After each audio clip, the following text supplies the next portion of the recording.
गुरुपेरी साध संगत जी, आज फिर से एक सुंदर सी साखी आप सभी को सुनाने जा रही हूँ। गुरुपेरी साध संगत जी, ईमानदारी दुनिया में सबसे बड़ा धन है। आजकल जिस तरह का दौर हो गया है, ईमानदारी जैसे कहीं खो सी गई है। आज ईमानदारी से ही जुड़ी हुई एक सुंदर सी साखी आप सभी को सुनाने जा रही हूँ कि किस तरह एक छोटा सा बच्चा ईमानदारी की महत्व को समझता है।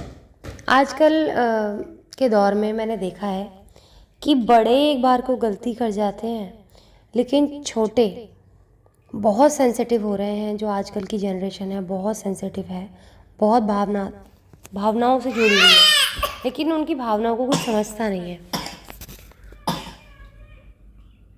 तो हमें उनसे भी सीखना चाहिए, चाहे वो बड़े हों चाहे छोटे हों, सबको एक दूसरे से सीखना चाहिए। कोई अच्छी बात दिखे तो ज़रूर सीखनी चाहिए, ना कि ये सोचना चाहिए तो बहुत छोटा, ये क्या जानता है, ये क्या ही जानता होगा, हम तो बहुत बड़े हैं उम्र में। तो आइए गुरुपेरी साध संगत जी, सुनते हैं आज की ये सुंदर सी साखी। ये कहानी है झुंझुनू के एक छोटे से गांव नयासर में नंदू नाम का एक बच्चा रहता था। अपने गरीब माँ बाप के पास था, वो रहता था उनके साथ। एक दिन दो भाई अपनी फसल शहर में बेचकर ट्रैक्टर से अपने गांव आ रहे थे। फसल बेचकर जो पैसा मिला वो उन्होंने एक थैली में रख दिया था। अचानक एक गड्ढा आ गया और ट्रैक्टर उछला और थैली नीचे गिर गई, जिसे दोनों भाई देख नहीं पाए और सीधे चले गए। बच्चा नंदू खेल कूद पर रात के अंधेरे में अपने घर जा रहा था। अचानक उसका पैर किसी चीज़ से टकरा गया। देखा तो पता चला कि कोई थैली है। जब नंदू ने उसे खोलकर देखा तो थैली में नोट भरे हुए थे। अब वो हैरान हो गया। वो सोचने लगा कि पता नहीं किसकी थैली है। उसे सोचा अगर यहीं छोड़ गया तो कोई इसे उठा ले जाएगा। ये सोच के वो मन ही मन सोचने लगा कि जिसकी ये थैली है उसे कितना दुख और कष्ट हो रहा होगा। हालांकि लड़का उम्र में छोटा था और निर्धन माँ बाप का बेटा था, लेकिन उसमें समझबूझ काफ़ी थी और लालच नहीं था। वो थैली को उठाकर अपने घर ले गया। उसने थैली को झोपड़ी में छुपा कर रख दिया। फिर वापस आकर उसी रास्ते पर खड़ा हो गया। उसने सोचा कोई रोता हुआ आएगा तो पहचान बताने पर उसे थैली दे दूँगा।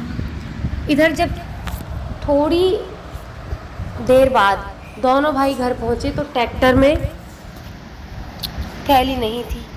दोनों भाई ये जान के निराश होते हुए बहुत दुखी होने लगे कि पूरे साल की कमाई थैली में भरी थी, किसी को मिला भी होगा तो वो कोई क्यों बताएगा। ज़माना ही ऐसा हो चुका है।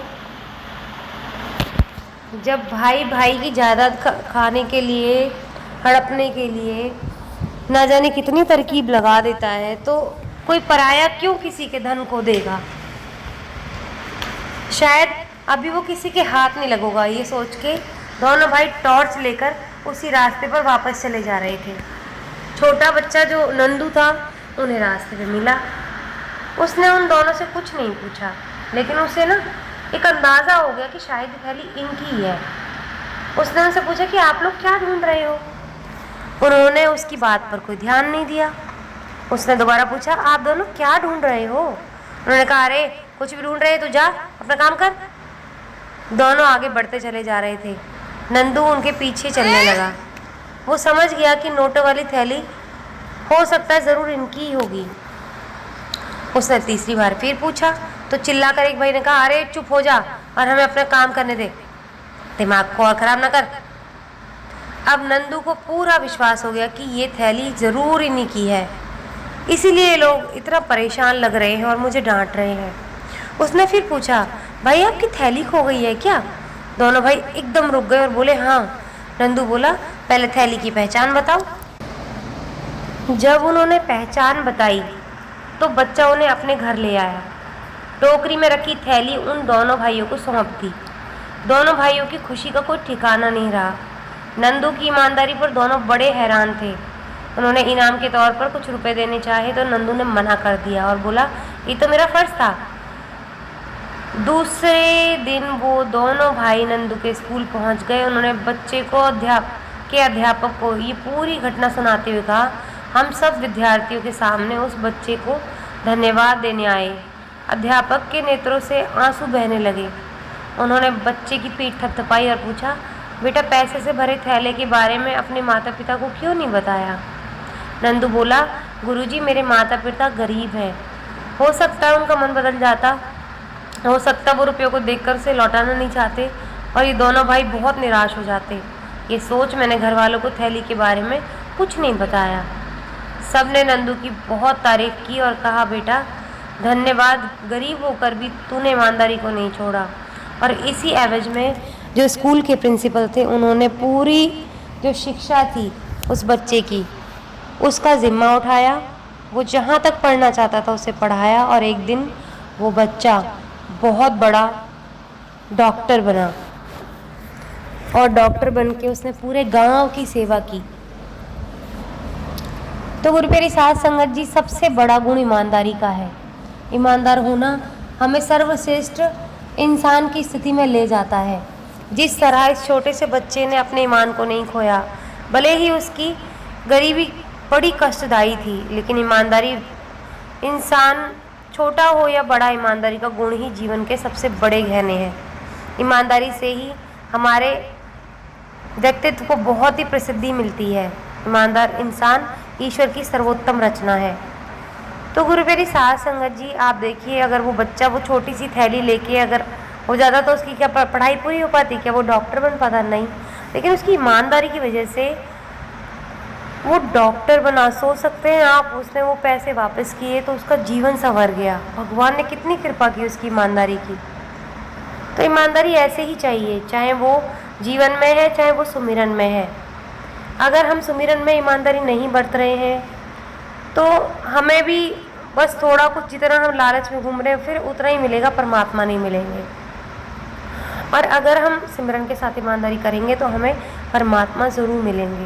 ये छोटी मोटी चीज़ें तो कब कितनी पीछे छूट जाएंगी हमें पता ही नहीं चलेगा। और दूसरी चीज़ ये कि छोटे बच्चों से भी अगर हमें कुछ सीखने को मिले तो ज़रूर सीखना चाहिए। उनकी हंसी नहीं उड़ानी चाहिए। कुछ मैंने देखा है, कुछ ग्रामीण लोग जो बिना पढ़े लिखे हैं, वो लोग किसी बच्चे की समझदारी का, किसी उनकी इनोवेशन का बड़ा मजाक उड़ाते हैं। वो मैं बताती हूँ क्यों उड़ाते हैं, क्योंकि उनको इन्फीरियॉरिटी होती है कि इतना छोटा सा बच्चा हमसे इतना इंटेलिजेंट कैसे हो सकता है। तो वो जानबूझकर उस बच्चे का मजाक उड़ाते हैं ताकि वो बच्चा दब के रहे और वो बड़े लोग उस पर दबदबा बना के रह सकें। तो ऐसे लोगों पे लानत है, उनके जीवन पे लानत है। ऐसे लोगों को औलाद कभी नसीब ही नहीं होनी चाहिए। जो अपने बच्चे से अपना कंपैरिजन करते हैं, अपने बच्चे को गिराने की कोशिश करते हैं। औलाद बड़ी भीख मांग के मिलती है किसी किसी इंसान को, और जिनको मिल जाती है तो वो लोग कदर नहीं करते। तो गुरु प्यारी साध संगत जी, अपनी ईगो को साइड में रख के, अपने अहंकार को साइड में रख के, हमें हर किसी जीव से भी अगर हमें सीखने को मिले तो सीखना चाहिए और अपने घमंड को साइड रख देना चाहिए। और जिस इंसान के अंदर घमंड आ गया वो दुनिया में कभी कुछ नहीं सीख सकता, और उससे छोटा इंसान कोई हो ही नहीं सकता दुनिया में। आज इसी के साथ इस सुंदर सी साखी को यहीं समाप्त करना चाहूँगी। मिलती हूँ आपसे अपनी अगली वीडियो में नई साखी के साथ। तब तक के लिए खुश रहें, सुमिरन करते रहें, सच्ची सेवा करते रहें।